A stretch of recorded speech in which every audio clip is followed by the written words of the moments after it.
ሰላም ሰላም ጤና ይስጥልን ውድና እየተከበራችሁ የዩቲዩብ ቤተሰቦቼ እንዴት ናችሁ? ሰላም ናችሁ ወይ? እኔ ያለው እግዚአብሔር ይመስገን እጅግ በጣም ደህና ነኝ። ሁላችሁም በያላችሁበት የእግዚአብሔር ሰላም ይብዛላችሁ። እኔም አለው ደህና ነኝ እግዚአብሔር ይመስገን። ዛሬ የመጣሁትኝ ያው እንደተለመደው አላዛርን እናቱን ትንሱን ይዤ ነው። ዛሬ ደግሞ በጣም ያናደደኝ ማን ነው? አላዛር ነው። ቤተሰብ እጅግ በጣም ያናደደኝ እንዴ ልጅቷ ና ሊክ እንደ ባሊና ሚስት እኔ እናንተ እንነጋገር ብላ ጠራችሁ። እናቱን ይዞ መጣ። እናቱም ደግሞ በዚህን ያክል አንድ ፍሬ ልጅ ጎንበስ እያለች ይቅርታ ስትጠይቅ በጣም ነው የሚያሳዝነው። ማርያምን እውነቴን ነው።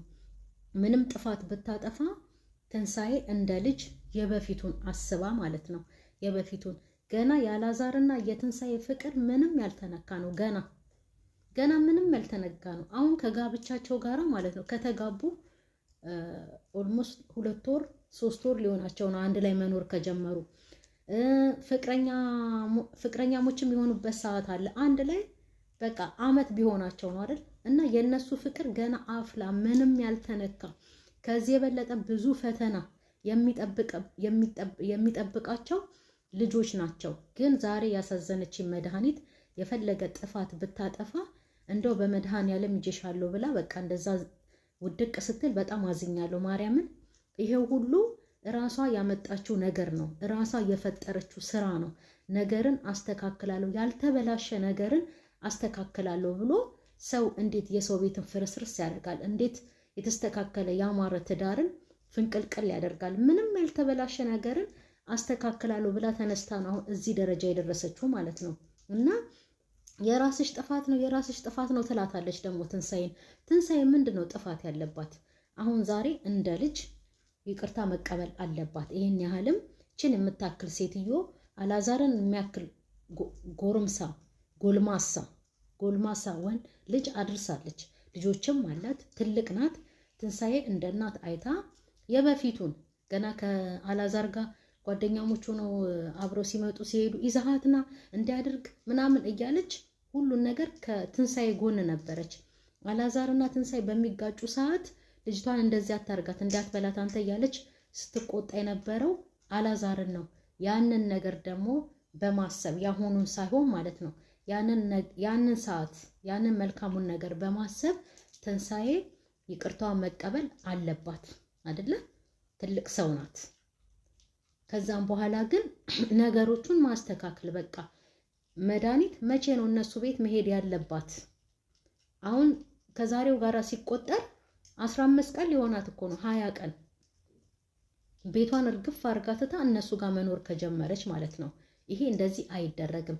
የፈለገ ልጅ ቢሆን የፈለገ ትንሳኤንም ብትወዳት የፈለገ ተጣልተው ነገሮችን ለማስተካከል መታም ቢሆን ማለት ነው ይሄን ያህል መክረም ምራት ቤት ወጣም ወረደ እኮ የመድኃኒት ልጅ እኮ አላዛር ነው እንጂ ትንሳኤ አይደለችም። ትንሳኤ የልጅ ሚስት ናት። ትንሳኤ ምራት ናት። ቦታዋ ይሄ ነው።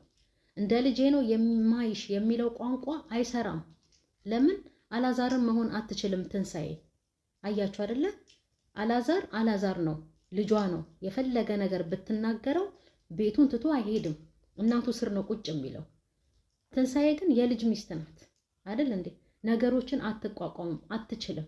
ሲበዛባት እንዴ ነው ትታ የምትወጣው?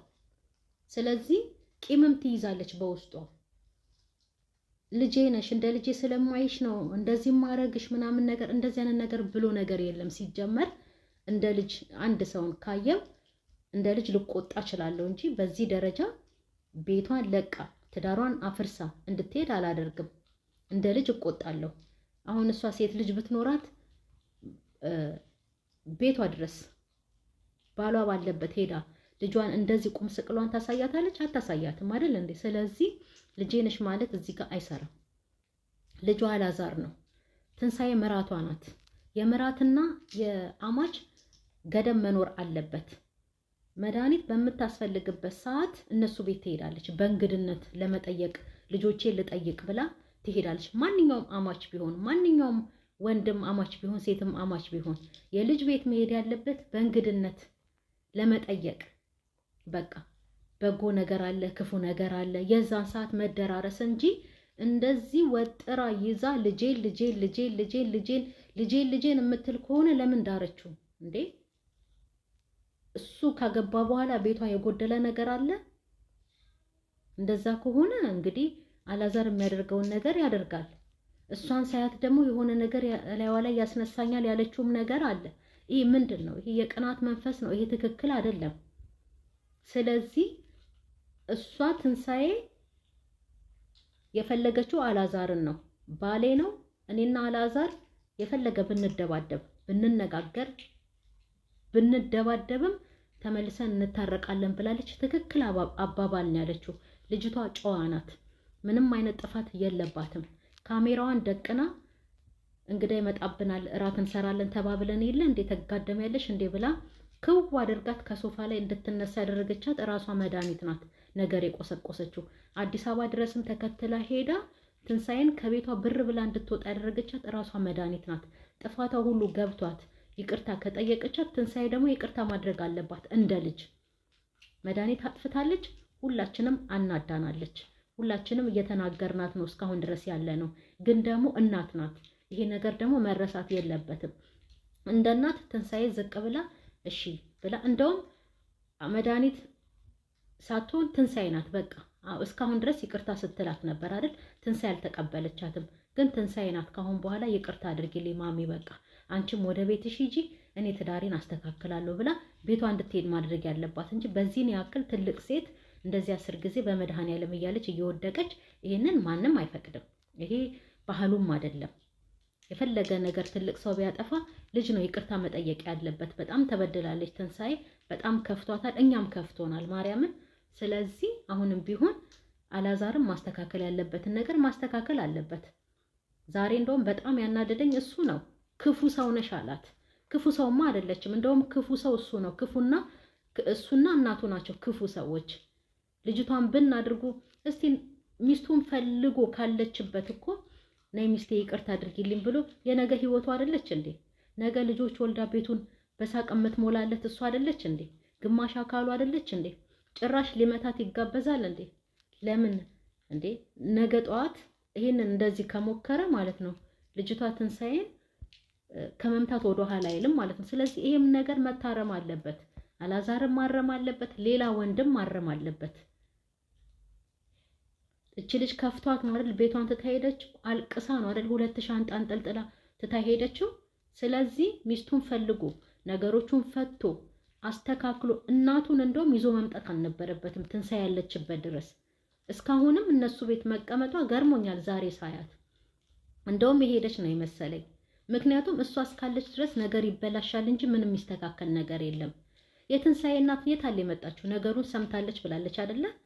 ደካማም ብትሆን ምስኪንም ብትሆን አገሩ ሩቅም ቢሆን የልጅ ነገር ነው አይደል እንዴ? ይሰማታል። ልጅ ያለችበትን ነገር ማወቅ አለብኝ ብላ መምጣት ትችል ነበር አይደል? ግን አይደለም። ሁለቶቹ ባልና ሚስቶች ናቸው፣ ይፈቱታል። ትንሳኤ እንዳለችው ማለት ነው። ያንን አስበው ነው የቀሩት እንጂ እሳቸውም እኮ ልጅ ናት መምጣት ይፈልጋሉ። ግን በባልና በሚስት መሃል አልገባም ብለው ይሆናል የቀሩት። መድኃኒትም ይሄንን አስባ ልጇን ድራለች። ለፍታ ያሳደገችው እንደሆነ ታዲያ ቤቱ መበጥበጥ አለበት እንዴ? ህይወቱ መበጥበጥ አለበት እንዴ? የተሻለ ነገር ጥሩ ሴት ነው እግዚአብሔር የሰጠው መድኃኒዓለም ከትህትና ከንግግር ከቁንጅና አሟልቶ የሰጠው። ከዚህ የበለጠ እንግዲህ እግዚአብሔርስ ምን ያድርግላት? ጥሩ ነገር ላይ ነው የጣለው እኮ።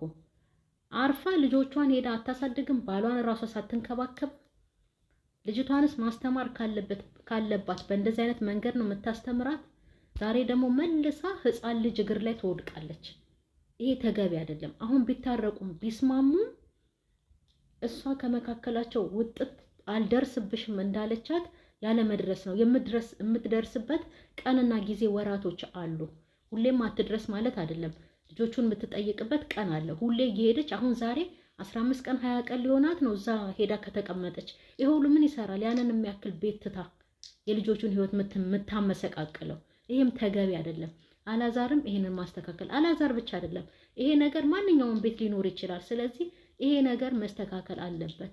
ትንሳኤም ደግሞ እንደ ልጅ እሺ እናቴ አጥፍቻለሁ ይቅርታሽን እቀበላለሁ ብላ ይቅርታ እንደውም ማሚ ይቅርታ ማለት ያለባት ትንሳኤ ናት። በቃ ከእንግዲህ መድኃኒት ይቅርታ ማለት የለባትም። እንደ ትልቅ ሰው